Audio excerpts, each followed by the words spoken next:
થી પગાર ન મળતા કર્મચારીઓની હડતાળ. એસએસજી હોસ્પિટલના વર્ગ 4ના કર્મચારીઓએ હડતાળ કરી છે. તબીબ અધિક્ષકની ચેમ્બર બહાર જ હડતાળ કરાઈ. 500 થી વધુ કર્મચારીઓએ હડતાળ કરતા હાલાકી. 2 મહિનાથી પગાર ન મળતા કર્મચારીઓમાં ભારે રોષ છે. તો આ દ્રશ્ય છે એસએસજી હોસ્પિટલના, કે જ્યાં વર્ગ 4ના કર્મચારીઓએ હડતાળ કરી છે. 500 થી વધુ કર્મચારી 2 મહિનાથી પગાર ન મળતા આ હડતાળ કરી છે. માં કેમ્પસ માં જોબ કરું છું, બહાર ઝાડુ સફાઈમાં. અમારી બસ એટલી માંગણી છે કે અમારો પગાર વહેલી તકે થઈ જવો જોઈએ.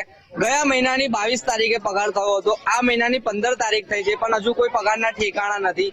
હું અમારા કોન્ટ્રાક્ટરને બસ એટલી જ અરજ કરવા માંગુ છું કે જે તમે અમને તારીખ આપેલી 1 થી 10 માં, બસ 1 થી 10 માં તારીખ અમારો પગાર થવો જોઈએ. બસ બીજું કશું અમે માંગતા છે નથી. કેમ કે તમે લોકો અમને કામમાં શરમ રાખતા છે નથી, તો અમે લોકો સેલેરીમાં કેમની શરમ રાખીએ?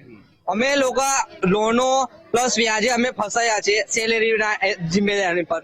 અત્યારે અમારી સેલેરી થઈ નથી તો અમે ત્યાં સામે શું જવાબ આપ્યા? અમારા બધા હપ્તા બાઉન્સ થાય છે, આ બધા બહાર બેસી રહ્યા છે. ઘર કેમનું ચલાવવું? ઘર ચલાવવું, હપ્તા કાઢવા કે અનાજ ભરાવું?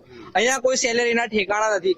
હું માનનીય સાહેબને એટલી જ અરજ કરવા માંગુ છું કે અમારો પગાર વહેલી તકે થવો જોઈએ. બસ જ્યાં લગીન અમારો પગાર ના થાય ત્યાં લગીન અમે આવી રીતે બેસી રહીશું હડતાલ પર.